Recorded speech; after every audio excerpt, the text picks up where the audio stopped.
Hey, what's going on, everybody? This is Tyrone back with Tech Life, and I wanted to make this video to kind of get your guys' take on the AT&T situation. It's really been the last 5 years or even more. The AT&T story has been all over the place, and a lot of it had to do with leadership. The leadership at the time, with Randall Stevenson and some of the other members and board members and Donovan, they made it very confusing to be any confident about AT&T and anything. It was, yeah, we're going to buy media, but then are they fully focused on media? They still have a large wireless business. And then we were talking about the wireless business, and then it's like, well, they can't be fully focused on wireless because there's media. So if they're not 50-50, then what are they? Are they 20-80, 40-9? You know what I mean? Just there wasn't a focus on either of the businesses to the extent that they needed. Same with home broadband. They've had home broadband all these years, and they've never been really focused on that either. So now this article is questioning, and I'll leave it in the description down below. After spinning off Warner Brothers, is AT&T ready to compete with Verizon? Now, don't get me wrong. AT&T has always competed with Verizon. It's always been them back and forth. Sprint and T-Mobile early on, they really couldn't compete. And then the coverage size for both was an issue. T-Mobile got better, but Sprint really lagged behind. So the only true nationwide carriers for a good amount of the LTE era were AT&T and Verizon. T-Mobile in, I want to say, 14, 15, 2016, they kind of got bigger every year. And then 17, 18, they say they reached parity, but we know there's not 100% parity. As of yet, they're still growing. They'll get there, but they're still behind the big two. But nonetheless, they now have a nationwide network.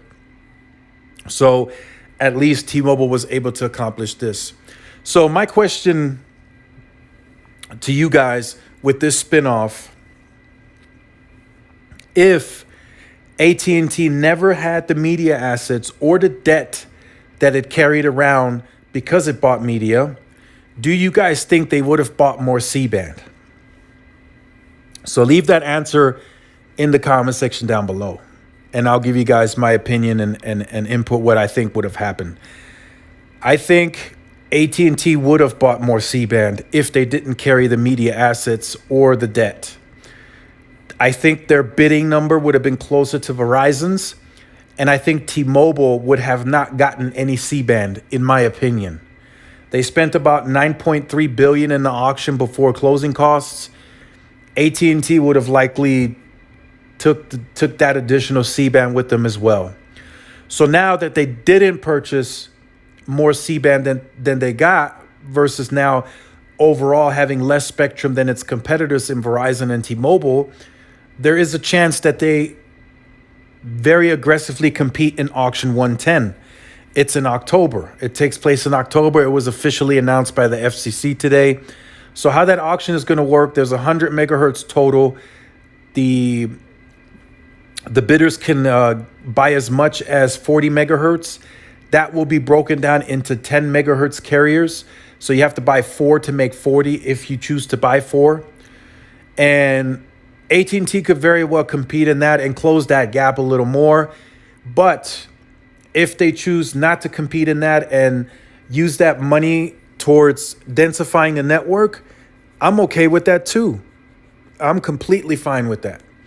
The reason I say that is because I think regardless if they buy more in auction 110 or not, I think AT&T's network planning has completely changed. So during the LTE era, AT&T got away without densification in a lot of cases because they had so much downlink to offer to the LTE network. So they had, besides Sprint, when they were a carrier, some of the most spectrum during LTE. So in some cases, actually in very many cases, AT&T was able to do 50, 55, 60 megahertz of downlink in a lot of markets. And that got really going in 2017 when they started to get back to the sites and add the remaining of their LTE carriers. So what that did was, in a lot of cases where you end up sitting on 2 or 1 bar, you could still get 40, 50, 60 megabits a second, in some cases even over 100. And that was the spectrum hard at work. And then, of course, the other efficient 4x4 MIMO, 256 QAM, all of that came into play when AT&T was pushing the high speeds even at lower signal.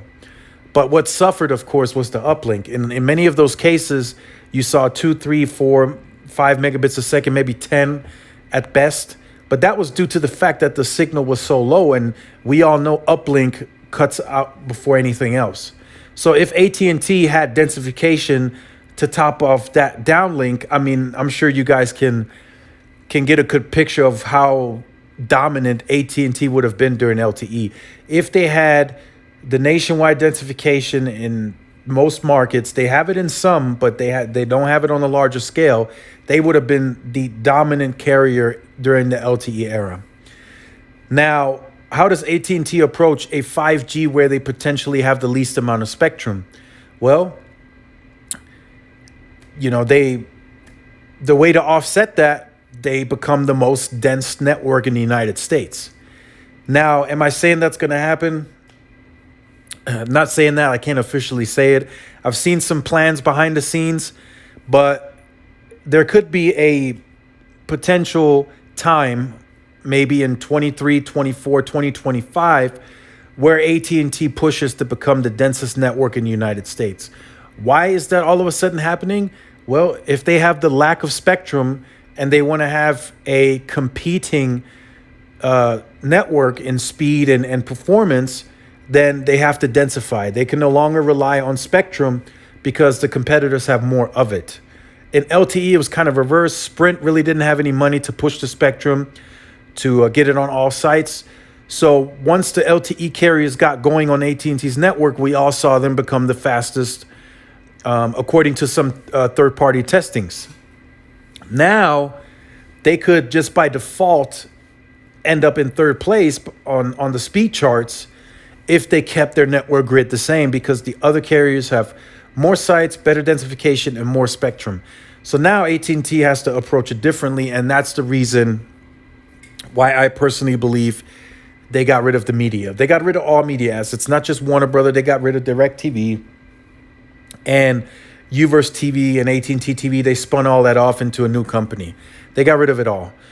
So again, the reason they did that is to focus on wireless, because it's going to take an immense amount of dedication and investment towards that to reach that type of densification level that AT&T may need to do just to compete in the market space and remain competitive.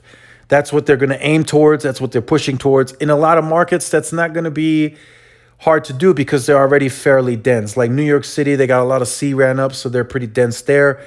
So they're just adding on top of that. Same in Philadelphia, Phoenix, Chicago, some of the other markets. They have to close that tower spacing grid down to, I want to say, a mile and a half at best. In some cases, depending on how heavy traffic is, they may need to do a half a mile. That'll be up to the engineers, but I think they have to get it down to that spacing to be really impactful in the 5G race. So I think they get there. I think it's going to take them some time. So if you have AT&T and you were contemplating about leaving or what the plans may be, I suggest you be patient. I think it's coming. They just have to get the ball rolling as more fiber rolls out. I think I mentioned this in a previous video. They can also use that fiber to build C-RAN in those specific neighborhoods. So it's all gonna come together. But AT&T now is faced with having to line all the ducks up in a row. So that's permitting.